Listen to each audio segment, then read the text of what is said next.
ವಿಶ್ವವಿಖ್ಯಾತ ಮೈಸೂರು ದಸರಾಗೆ ದಿನಗಣನೆ ಆರಂಭವಾಗಿದೆ. ಅರಮನೆ ನಗರಿ ಮೈಸೂರನ್ನ ದಸರಾದ ಗಜಪಡೆಗಳು ತಲುಪಿದ್ದಾವೆ. ಅರಮನೆಗೆ ಗಜಪಡೆ ಪ್ರವೇಶ ಆಗಿದೆ. ಇದಕ್ಕೂ ಮುನ್ನ ಅರಣ್ಯ ಭವನದಲ್ಲಿ ವಿಶೇಷ ಪೂಜೆಯನ್ನು ಸಲ್ಲಿಸಿದ್ದಾರೆ. 9 ಆನೆಗಳಿಗೆ ಜಿಲ್ಲಾಡಳಿತದಿಂದ ಸಾಂಪ್ರದಾಯಿಕ ಪೂಜೆಯನ್ನು ಸಲ್ಲಿಸಿದ್ದಾರೆ.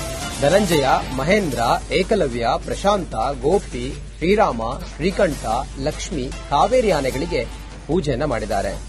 ಗಜ ಪಯಣದ ಮೂಲಕ ವೀರನಹೊಸನಹಳ್ಳಿಯಿಂದ ಕಾಡಿನಿಂದ ನಾಡಿಗೆ ಬಂದಿದ್ದಾವೆ ಆನೆಗಳು.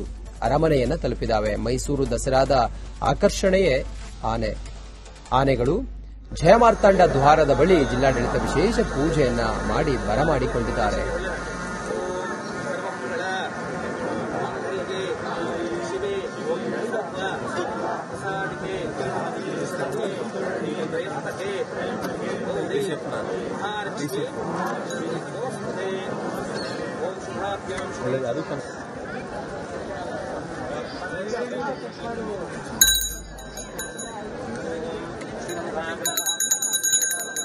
ವಿಶ್ವವಿಖ್ಯಾತ ಮೈಸೂರು ದಸರಾಗೆ ಕೆಲವೇ ದಿನಗಳಷ್ಟೇ ಬಾಕಿ ಉಳಿದಿದೆ.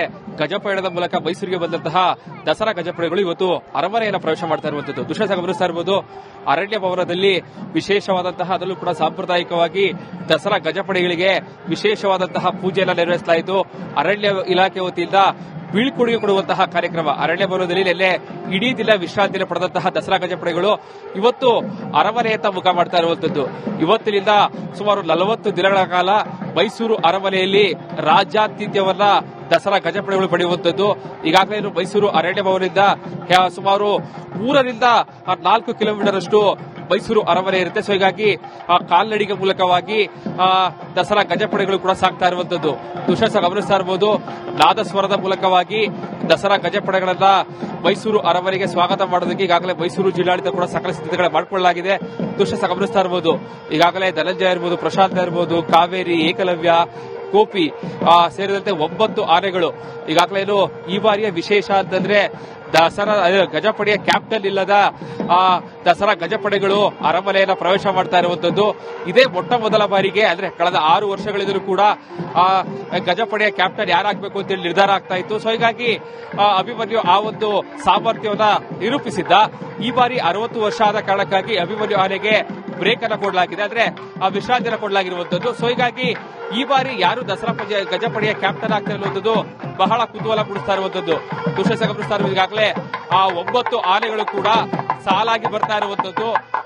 ಮೊದಲಿಗೆ ಗೋಪಿ ಆನೆ ಬರ್ತಾ ಇದೆ, ಜೊತೆಗೆ ಶ್ರೀರಾಮ ಆನೆ ಇರ್ಬೋದು, ಧನಂಜಯ ಆನೆ ಇರ್ಬೋದು, ಜೊತೆಗೆ ಪ್ರಶಾಂತ ಆನೆ ಇರ್ಬೋದು, ಧನಂಜಯ ಆನೆ ಇರ್ಬೋದು, ಎಲ್ಲರ ಸಾಲಾಗಿ ಬರ್ತಾ ಇರುವಂತದ್ದು. ಸುತ್ತಲೂ ಕೂಡ ದಸರಾ ಗಜಪಡೆಗಳು ಸಾಗುವಂತಹ ರಸ್ತೆಯಲ್ಲಿ ಸುತ್ತಲೂ ಕೂಡ ಅರಣ್ಯ ಇಲಾಖೆ ಸಿಬ್ಬಂದಿಗಳು ಕೂಡ ಸಾಕಷ್ಟು ಭದ್ರತೆಯನ್ನು ಒದಗಿಸಿದ್ದಾರೆ. ಯಾಕೆಂತಂದ್ರೆ ಒಂದು ಚೂರು ಅಂದ್ರೆ ವ್ಯತ್ಯಾಸಗಳಾದ್ರೂ ಕೂಡ ಸಾಕಷ್ಟು ದೊಡ್ಡ ಮಟ್ಟದ ಅನಾಹುತಗಳಾಗುತ್ತೆ ಅಂತ ಹೇಳಿ ಸಾಕಷ್ಟು ಪೊಲೀಸ್ ಭದ್ರತೆ ಹಾಗೂ ಅರಣ್ಯ ಇಲಾಖೆ ಸಿಬ್ಬಂದಿಗಳ ಭದ್ರತೆ ಜೊತೆಗೆ ಬರ್ತಾ ಇರುವಂತದ್ದು. ಜೊತೆಗೆ ದಸರಾ ಗಜಪಡೆಗಳು ಸಾಗುವಂತಹ ರಸ್ತೆ ಉದ್ದಕ್ಕೂ ಕೂಡ ಜನರು ದಸರಾ ಗಜಪಡೆಗಳೆಲ್ಲ ರಸ್ತೆಯಲ್ಲಿ ನಿಂತು ನೋಡ್ತಾ ಇರುವಂತದ್ದು ದೃಶ್ಯ ಗಮನಿಸ್ತಾ ಇರುವುದು. ಸಾಕಷ್ಟು ಪ್ರತಿಯೊಬ್ಬರು ಕೂಡ ಸಾಕಷ್ಟು ಕುತೂಹಲದಿಂದ ಈ ಒಂದು ದಸರಾ ಗಜಪಡೆಗಳನ್ನ ವೀಕ್ಷಣೆ ಮಾಡ್ತಾ ಇರುವಂತದ್ದು. ಈಗಾಗಲೇ ಇವತ್ತು ನಾಳೆಯಿಂದ ಕೂಡ ತಾಲೀಮು ಆರಂಭ ಆಗುತ್ತೆ.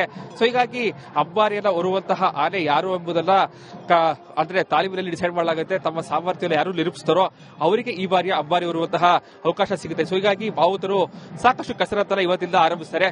ಸೊ ಹೀಗಾಗಿ ಅಂಬಾರಿ ಯಾರು ಹೊರ್ತಾರೆ ಈ ಬಾರಿ ಅನ್ನೋದು ಸಾಕಷ್ಟು ಕುತೂಹಲ ಮೂಡಿಸ್ತಾ ಇರುವಂತದ್ದು. ಕ್ಯಾಮರಾ ಪರ್ಸನ್ ಸಚಿನ್ ಜೊತೆಗೆ ವಿನೋದ್ ಪಡವಾರಳ್ಳಿ, ರಿಪಬ್ಲಿಕ್ ಕನ್ನಡ, ಮೈಸೂರು.